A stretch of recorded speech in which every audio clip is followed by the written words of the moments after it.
Hello guys, अस्सलाम वालेकुम। उम्मीद करती हूँ कि आप सब ठीक होंगे और मेरी रेसिपीज़ को एंजॉय कर रहे होंगे। तो आज मैं आपके साथ ऑरेंज केक की बहुत ही मज़ेदार और यमी सी रेसिपी शेयर करने वाली हूँ।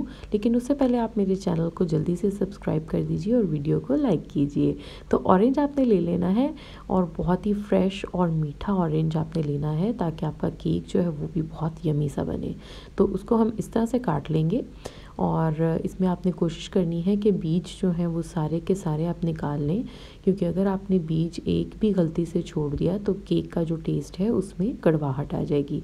तो इस तरह से आप सेंटर से इसको रिमूव कर दीजिए और बाकी जो साइड का पार्ट है वो आप सारा ले लीजिए और उसमें से भी आपने अच्छी तरह से सारे जो बीज हैं उनको अच्छे से निकाल देना है।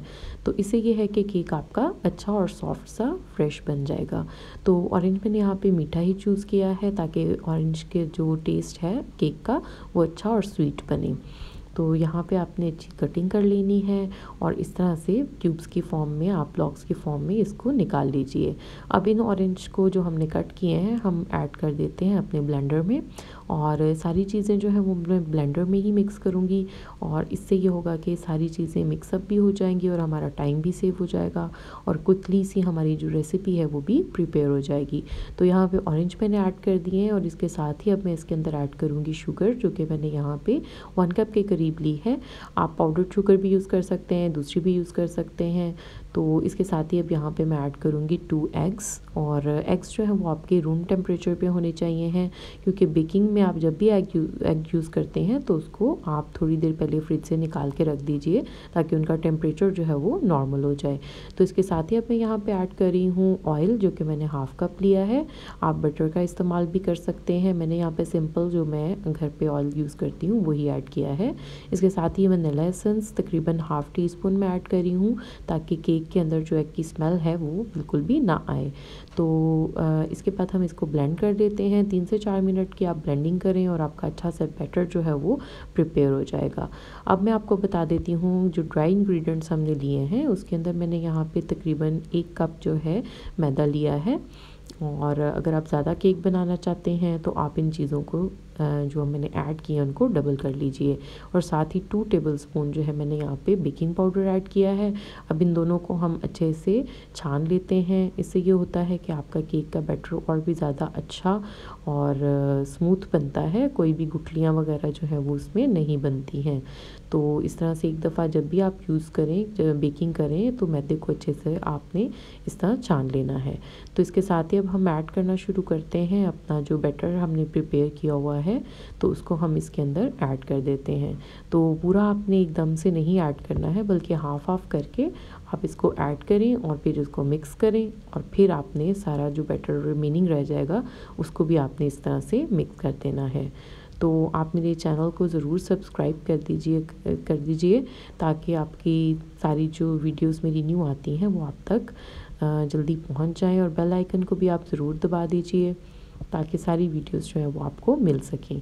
तो इसके बाद हम यहाँ पे इस तरह से अपना जो बाकी रिमेनिंग बैटर है उसको भी ऐड कर देंगे और अच्छी तरह से हम इसको विस्क कर लेंगे ताकि हमारा बैटर जो है वो स्मूथ सा प्रिपेयर हो जाए। अब यहाँ पे हमने अपना जो भी आपका बेकिंग मोल्ड है उसके अंदर आप बटर पेपर लगा दीजिए और बटर पेपर अगर नहीं है तो कोई भी आप पेपर जो A4 पेपर है वो भी आप यूज़ कर सकते हैं, खाकी पेपर होता है वो भी यूज़ कर सकते हैं। तो उससे पहले आपने ये करना है कि 1 टीस्पून जो है वो आप ऑयल जो है अपना इसके अंदर लगा दीजिए और उसको अच्छे से स्प्रेड कर दीजिए मोल्ड में ताकि जो केक है वो नीचे जो है वो बिल्कुल भी ना चिपके और स्मूथली जो है वो केक जो है वो आप निकाल सकें। तो इस तरह से यहाँ पे मैंने 1 टीस्पून लेकर उसको अच्छे से ब्रश की मदद से सारा स्प्रेड कर दिया और उसके अंदर अब ऐड कर दिया है बटर पेपर। इससे ये होगा कि केक जो है वो नीचे बिल्कुल भी चिपकेगा नहीं। और ये करने के बाद हम इसके अंदर ऐड कर देते हैं बैटर जो हमने प्रिपेयर किया हुआ है। तो यहाँ पे बैटर जो है वो मैं ऐड कर रही हूँ।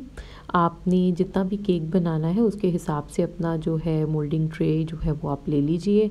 अगर आपने ज़्यादा केक बनाना है तो आपकी मोल्डिंग ट्रे जो है वो भी थोड़ी सी बड़ी होनी चाहिए है। तो यहाँ पे तकरीबन 1 पाउंड के करीब मैंने जो है केक की प्रिपरेशन की है, तो उसके लिए ये मोल्ड जो है वो काफ़ी है।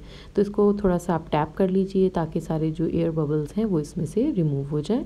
अब यहाँ पे मैंने ले लिया है एक सिल्वर का बड़ा सा पैन, जो भी आपके घर में एक्स्ट्रा पड़ा हुआ है, पुराना पैन है, उसको आप ले लीजिए और प्री हीट कर लीजिए। तकरीबन 5 से 6 मिनट के लिए मैंने इसको हाई फ्लेम पे प्री हीट किया है।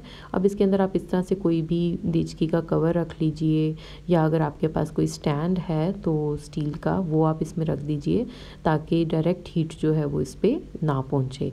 और इसके ऊपर अब मैं ऐड कर देती हूँ मोल्ड, और इसके अंदर हम अपना बैटर जो है वो रख देते हैं केक का, और इसको अब हम कवर कर देंगे। और कवर करने के बाद आपने इसके ऊपर कोई सा भी आप कपड़ा दे दीजिए ताकि जो एक्स्ट्रा कहीं से हीट थोड़ी सी निकल भी रही है तो वो भी इसमें से ना निकले। तो इस तरह से अब मैं इसको कवर कर देती हूँ, और अब हम इसको तकरीबन 30 टू 35 मिनट्स के लिए जो है वो बेक होने के लिए रख देंगे, और इंतज़ार करेंगे जब तक कि ये बेक होता है। तब तक हम अपनी अच्छी सी जो है वो ऑरेंज सिरप बना लेते हैं। और ऑरेंज सिरप बनाने के लिए हमने ये करना है कि 3 टेबलस्पून जूस लिया है मैंने ऑरेंज का फ्रेश, और उसके अंदर मैं ऐड कर दूँगी 2 टेबलस्पून के करीब शुगर। और ये मैंने यहाँ पे पाउडर्ड शुगर ली है, इससे ये होगा कि आसानी से आपकी जो मिक्सिंग है वो हो जाएगी। अदरवाइज़ अगर आप दूसरी शुगर लेंगे तो उसको मिक्स होने में थोड़ा सा टाइम ज़्यादा लग जाएगा। तो सिरप का ये फ़ायदा है कि जैसे ही केक हमारा बेक होगा तो हम उसके ऊपर ये सिरप जो है वो अप्लाई करेंगे। इससे हमारा केक और भी ज़्यादा शाइनी और स्मूथ और अंदर से जो है वो सॉफ्ट बनेगा। और ये हमारी जल्दी से जो प्रिपरेशन है ऑरेंज सिरप की वो हो गई है। अब हम अपने केक को देखते हैं। 35 मिनट्स तकरीबन हो गए हैं, तो यहाँ पे मैं इसको ओपन करती हूँ और देखती हूँ कि क्या सिचुएशन है। तो 35 मिनट्स के बाद हमारा केक जो है वो बिल्कुल प्रिपेयर है। फ्लेम मैंने कर दी है ऑफ़, और यहाँ पे अब हम कोई भी टूथपिक या कोई भी स्क्यूअर की मदद से आप देख लीजिए कि आपका केक जो है वो कच्चा तो नहीं है। तो यहाँ पे देख लें कि बिल्कुल ये क्लीन बाहर आई है, तो इट मीन्स कि हमारा केक जो है वो बिल्कुल प्रॉपरली बेक हो चुका है। और यही अगर आप ओवन में भी डालना चाहते हैं तो ओवन में भी आप इसको 180 डिग्रीज पे जो है वो सेल्सियस पे बेक कर सकते हैं 30 मिनट्स के लिए। तो आपका केक जो है वो बहुत ही अच्छा सा प्रिपेयर हो जाएगा। तो यहाँ पे अब मैं इसके अंदर छोटे छोटे से होल्स कर देती हूँ स्क्यूअर की मदद से ही। इससे ये होगा कि जब हम सिरप अप्लाई करेंगे तो वो अंदर तक जाएगा, और आपने गरम गरम केक के ऊपर ही सिरप अप्लाई करना है। ये तब उसको एब्ज़ॉर्ब कर लेगा अच्छे से। अगर ठंडा हो जाएगा केक तो उसके बाद फिर सिरप को एब्ज़ॉर्ब नहीं करेगा, तो ऊपर ऊपर ही आपका सिरप रहेगा। तो इसलिए कोशिश करें कि जैसे ही केक आप निकालते हैं तो साथ ही उसके ऊपर सिरप अप्लाई कर दें। और ये ज़रूरी भी नहीं है कि आप सिरप अप्लाई करें, वैसे भी आपका केक बिल्कुल रेडी है। अब आप इसको चाय के साथ खाएं और अपने टी टाइम पे इसको एंजॉय करें। और बहुत ही प्यारी खुशबू जो है इसकी आ रही है, और देख सकते हैं कि बहुत ही अच्छा सॉफ्ट सा केक जो है वो हमारा बन के तैयार हुआ है। तो अब मैं इसको निकाल लेती हूँ मोल्ड में से, और इसको हम रख देते हैं अपनी प्लेट पर। तो आप देखें कि साइड से बिल्कुल बहुत ही अच्छा सा बेक हुआ है, बिल्कुल भी कच्चा नहीं है, और बहुत ही सॉफ्ट और स्पॉन्जी सा केक हमारा जो है वो बन के तैयार हुआ है। तो अब मैं पेपर निकाल देती हूँ, और इसका फ़ायदा ये हुआ कि हमारा केक नीचे से बिल्कुल भी चिपका नहीं है, और बहुत ही आसानी से जो है हमने इसको रिमूव कर लिया है। तो अब हम केक को कट करते हैं और फिर हम देखते हैं कि अंदर से इसका जो है सॉफ्टनेस और टेक्सचर जो है वो कैसा बना है। तो केक अब मैं आपको ट्राई करके दिखाती हूँ कि ये केक कैसा बना है। तो आप देख सकते हैं कि अंदर से भी बहुत ही सॉफ्ट और स्पॉन्जी सा केक हमारा बन के तैयार हुआ है, और खुशबू भी बहुत ही ज़बरदस्त इसकी आ रही है। तो अब मैं आपको इसको ट्राई करके जल्दी से दिखाती हूँ और आपको बताती हूँ कि इसका टेस्ट जो है वो कैसा है। तो फिर आप भी इसको ज़रूर ट्राई कीजिएगा और मुझे ज़रूर बताइएगा कि आपका केक जो है वो कैसा बना है। तो बहुत ही मज़ेदार और यमी सा ये केक बन के तैयार हुआ है, और अब आप भी इसको एंजॉय करें और मेरी रेसिपीज़ के बारे में ज़रूर मुझे बताएं कि आपको कैसी लग रही हैं। तो कल तक की वीडियो के लिए अल्लाह हाफ़िज़।